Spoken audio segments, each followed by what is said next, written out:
I'm Dr. Barry, Land of News. I don't normally recommend watching Australian news programs. This is definitely the first. I came across Sky News, The Outsiders, and I found a program on there. I found it absolutely beyond belief interesting. This gentleman, which you will see in a few moments, explains our situation 100% here in Australia. Now, I'm outside the house of ill repute Irish. Perhaps I haven't said it right, but this place here is treason capital. All these politicians in here are well aware that our constitution has been suspended. The only thing they are allowed through is the illusion of change when they have votes. This gentleman explains what's happening and how it happens. Please look at it and learn.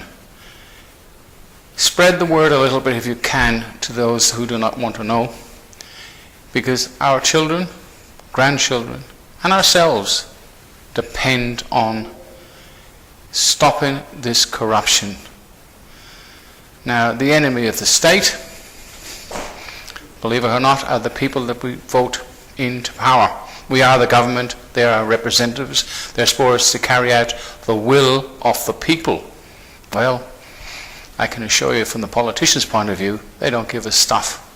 They come out kissing babies from this dump next behind me, and then they go back in and just carry on what they're doing anyway. Anyway, have a look at this from the Outsiders on Sky News. It's a fantastic show. Great man, this guy. He's got a book on the market. I do intend to buy it, and I hope you do too. Anyway, Dr. Barry signing off here in Melbourne, Australia. Thanks for watching. Bye for now. We're talking about the global expert elite, the people like Hillary Clinton. You know, if you want to talk left, that's Bernie Sanders. Yes. If you want to talk right, that's Donald Trump. Right. You know, I would have been happy with a Sanders or a Trump presidency. Either way, I'm one of those 20% of Americans who could have gone Sanders or Trump. But never Clinton. Right. Right.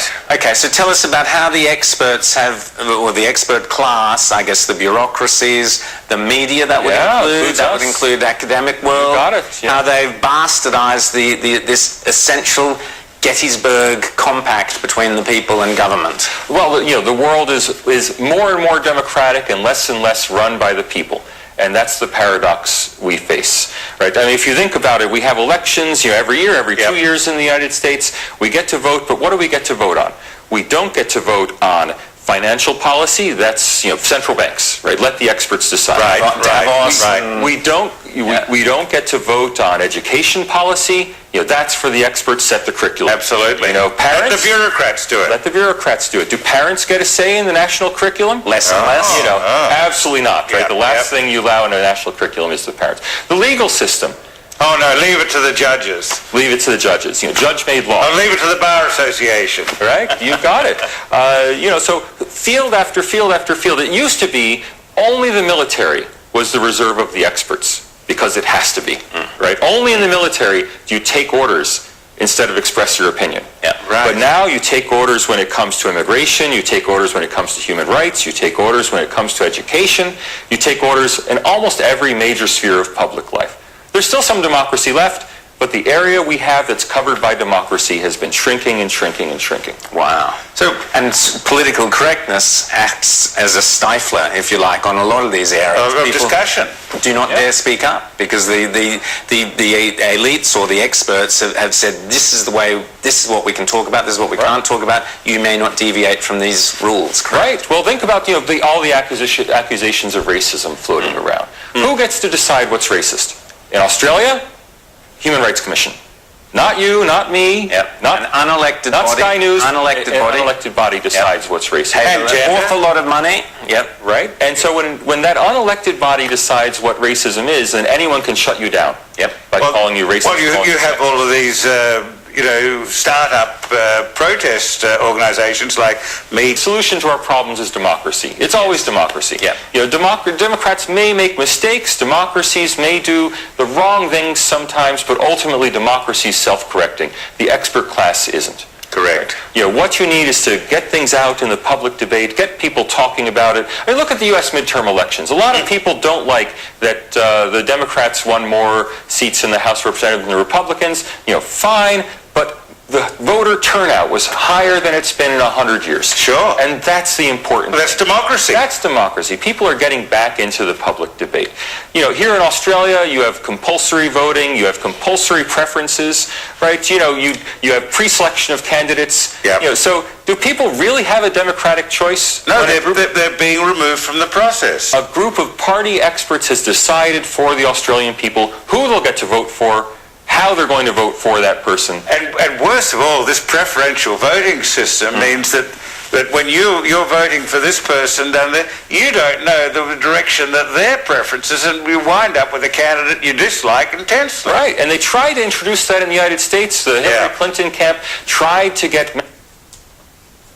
In the past, we had the situation where governments were making sure there was space for freedom, space for individual rights. But now we've got into the situation where all these bodies are demanding rights. So government has gone from making the space for freedom to actually restricting freedom by saying this group has rights, this group has rights. Talk us through Look, this. in America, government never made the space for freedom.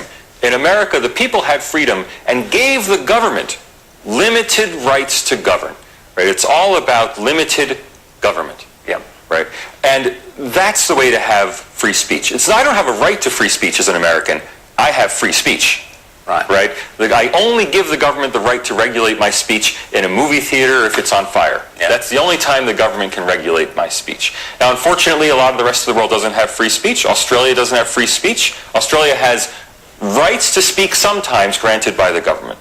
Now, that's for you guys to fix. Absolutely. That's not, you know, I'm just a visitor here, and I've had a great time in Australia, but I would love to see Australia reaching for those kinds of freedoms. But would you advocate a constitution for Australia?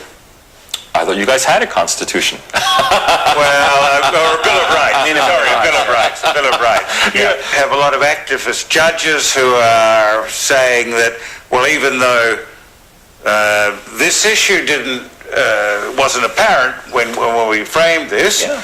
You know, they based their notions on the Enlightenment, on what they'd seen the French Revolution, they'd seen the excess On UN agreements, on international treaties, but even now treaties you have that have not been ratified. Yeah. And we have judge-made law. Judge-made law. We absolutely have judge-made law. And, you know, that's been a big issue in the U.S. What amazes me is that after 150 years of U.S. arguments over judge-made law, the European Union didn't put it in their Treaty of Rome, and instantly the European Court of Justice said, oh, we have the right to make law. That's right. If you look at the situation we're in now, where we've legislated for same-sex marriage, for example, and we're now trying to bring in new sets of legislation to bring back those religious freedoms which have been lost. This is a similar thing to what you're talking about. If the government's not there in the first place, setting restrictions and legislations and anti-discrimination laws and so on, if the government's not there in the first place, those freedoms exist. But the moment you start layering up one law upon the other, all you're doing is tightening the noose of your experts, aren't you? Well, here it's by custom. Right. Here it's a common law freedom. Yeah. Right. But we're seeing our freedoms being encroached on, aren't we? Endlessly by our government and by our bureaucracy. By the anti-discrimination boards, the human rights commissions, and there's a plethora of these things. Yeah, well, if your only freedoms are by custom, then laws can be made to change them. Right. If your freedoms are reserved right there at the start of the country, then no one can ever make a law to take it away. You get it at Amazon, you can get it at Dimmicks online, you get it anywhere. Oh, okay.